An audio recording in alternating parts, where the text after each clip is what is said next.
coba simpulkan sebentar dengan cepat bahwa setelah selesai sholat yang ditutup dengan salam itu, Assalamualaikum warahmatullahi, Assalamualaikum warahmatullahi. Kata Al-Quran, jangan terburu-buru untuk beraktivitas yang lain sebelum Anda menyempurnakan satu amalan, yang amalan ini begitu dahsyat dalam pandangan Allah Subhanahu wa Ta'ala. Amalannya disebut dengan zikir. Di tulisan kami sudah disebutkan rincian amalan plus dengan dalil-dalilnya. Ya, saya persingkat. Tema kita adalah tentang amalan pasca salat. Di bagian kedua ini. Baik, ini tema kita. Kemudian amalan besarnya adalah zikir.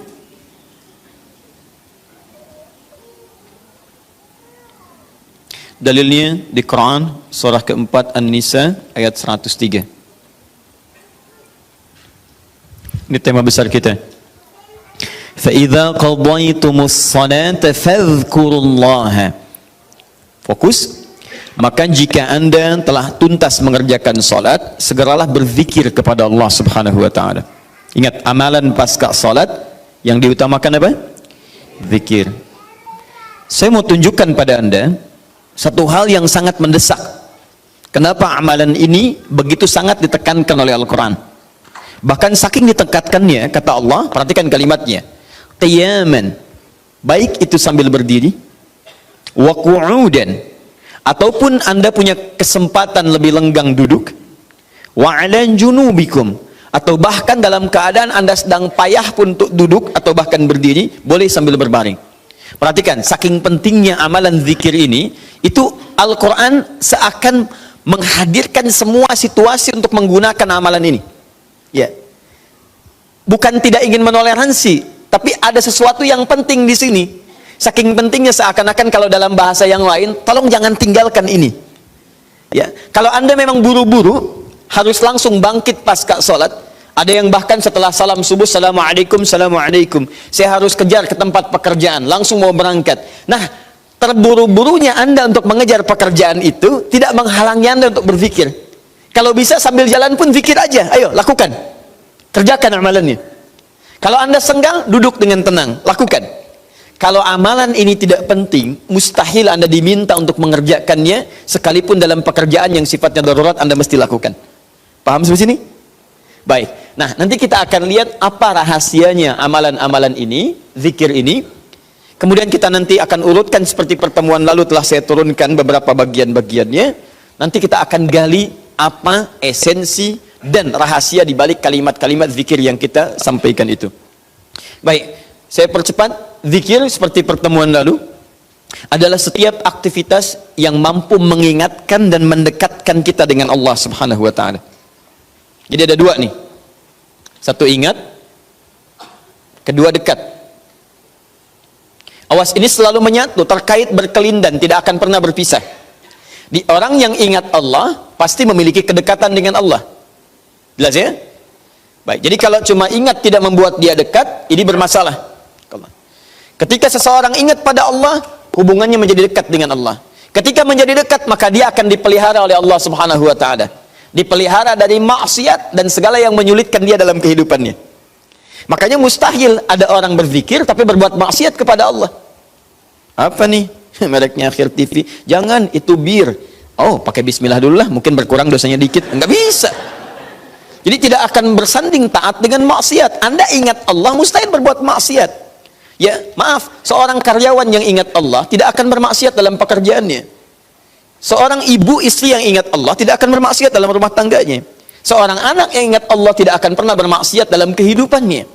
Maka dari itu, nanti kita akan lihat puncak zikir, apakah hanya dalam pasca sholat saja atau dalam aktivitas yang lainnya. Maka yang pertama, ini akan membantu mengingatkan dia kepada Allah. Yang kedua, membuat hubungannya dekat dengan Allah Subhanahu wa Ta'ala. Nah, amalan ini ada setidaknya 6-7 amalan. Hari ini saya janjikan untuk mengurutkan amalan-amalan ini. Ya, saya ingin tes dulu apakah Bapak Ibu masih ingat atau tidak. Satu apa? Istighfar. Istighfar. Saya tuliskan satu, istighfar. Apa dalilnya? Cepat saja, kalau tidak tahu katakan apa? Allahu a'lam. Baik, masih ingat? Saya sebutkan kemarin hadis Nabi di riwayat Muslim, hadis 591. Masih ingat? Baik, ini ada istighfar. Baik, yang kedua apa? Allahu a'lam. Enggak ada, Bu. Allahu a'lam. Baik. Assalamualaikum warahmatullahi wabarakatuh. Assalamualaikum warahmatullahi wabarakatuh. Astagfirullah, astagfirullah, astagfirullah. Allahu a'lam, Allahu a'lam. Enggak ada. Baik. Baik, kita lihat ini istighfar atau masuk kepada kalimat thayyibah. Dalilnya Quran surah keempat ayat 103, kan? Kemudian yang kedua, bisa juga bacaan Al-Quran. Bacaan Al-Quran. Baik, Quran surah ke-15, dalilnya ayat ke-9. Ya inna nahnu nazzalna dzikra. Kami telah turunkan Al-Quran sebagai zikir. Jadi kalau Anda baca Al-Quran, itu Anda sedang berzikir. Kemudian bisa juga hafalan Al-Quran. Anda menghafal misalnya. Baik. Misal Anda tidak membaca, tapi selesai sholat Anda membacakan ayat-ayat Quran sebagai hafalan. Ada ayat kursi misalnya, ada 3 surah yang terakhir, ada kemudian ayat pertama sampai 5 misalnya, Al-Baqarah, ya ada ayat-ayat yang lainnya, hafalan misalnya. Begitu Anda bacakan, Anda sedang berzikir. Dalilnya Quran surah ke-54, ayat 17, ayat ke-22, ayat 32, ayat ke-40. Ketika Allah menyebut para penghafal Quran, menyebutnya dengan proses berzikir. Walaqad yassarnal Qur'ana lidzikri. Kami telah mudahkan Al-Quran sebagai zikir. Ya, hafalan di sini zikir. Untuk dihafal, untuk berzikir. Jadi kalau Anda pasca salat kemudian membaca ayat-ayat Quran dalam hafalan bukan menggunakan mushaf, maka Anda sedang berzikir kepada Allah Subhanahu wa taala. Dan nilainya 4 kali lebih banyak dibandingkan dengan yang membaca. Ya. Nah. Apa? Doa itu juga sebagai zikir. Ya, Quran surah ke-7 misal dalilnya ayat 205.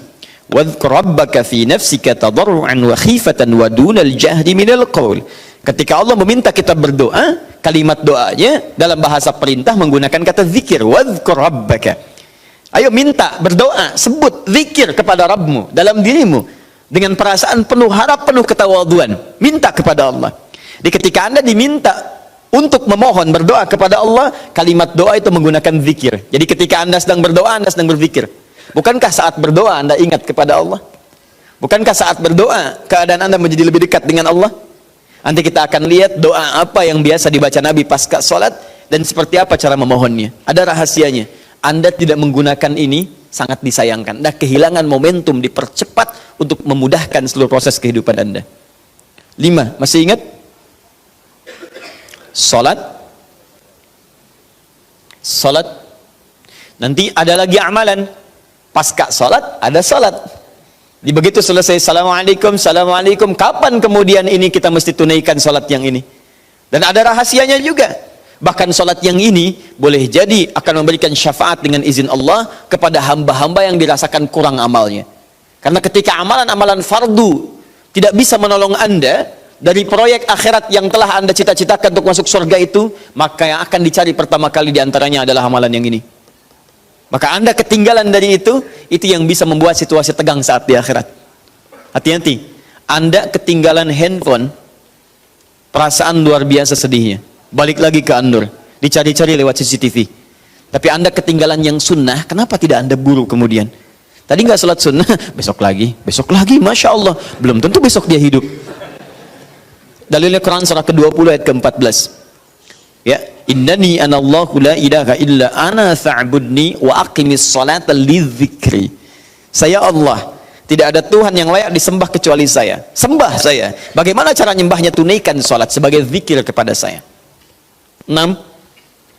Memperbanyak menyebut Allah, menyebut nama Allah, atau juga dengan al-asma'ul husna.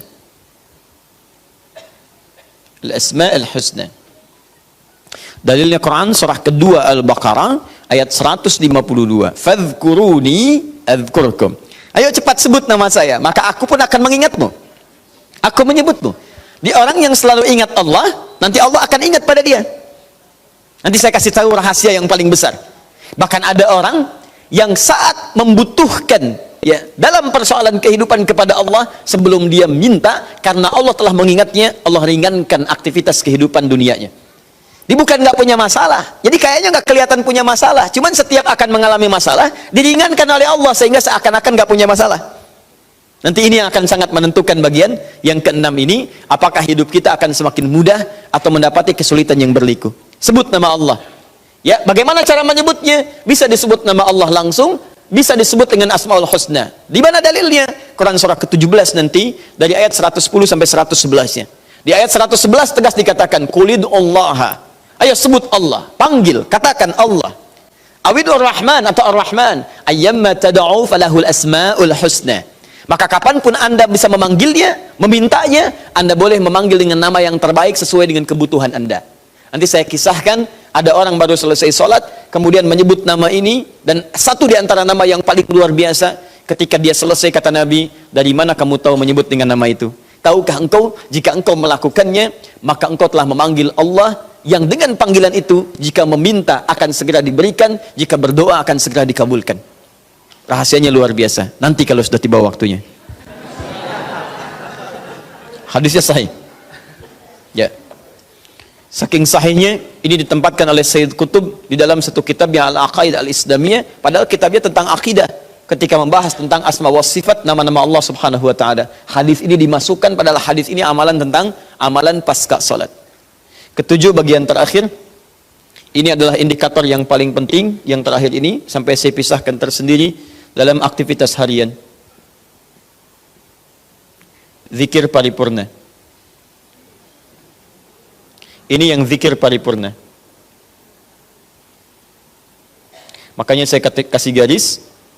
Ini amalan pasca salat disebut dengan zikir, bukan amalan biasa, tapi semua amalan ini akan dibawa kepada seluruh aktivitas hariannya. Bukankah pasca sholat ada yang jalan, pasca sholat ada yang kerja, pasca sholat ada yang makan, pasca sholat bahkan ada yang masak, pasca sholat ada yang bicara? Maka orang yang pasca sholat zikirnya itu benar latihan zikirnya, maka makannya adalah makan dengan berzikir kepada Allah, bicaranya zikir kepada Allah, jalannya zikir kepada Allah Subhanahu wa ta'ala. Nanti saya turunkan ayat-ayatnya, bagaimana orang berjalan sambil zikir, bagaimana orang kemudian makan zikir, bagaimana orang bicara zikir. Jangan-jangan selama ini kita hidup 24 jam tapi aktivitas kita tidak dalam rangka zikir kepada Allah Subhanahu wa taala. Nah, dalilnya Quran surah ketiga Ali Imran ayat 190 sampai 191. Inna fi khalqis samawati wal ardi wa ikhtilafil laili wan nahari la ayatin liulil.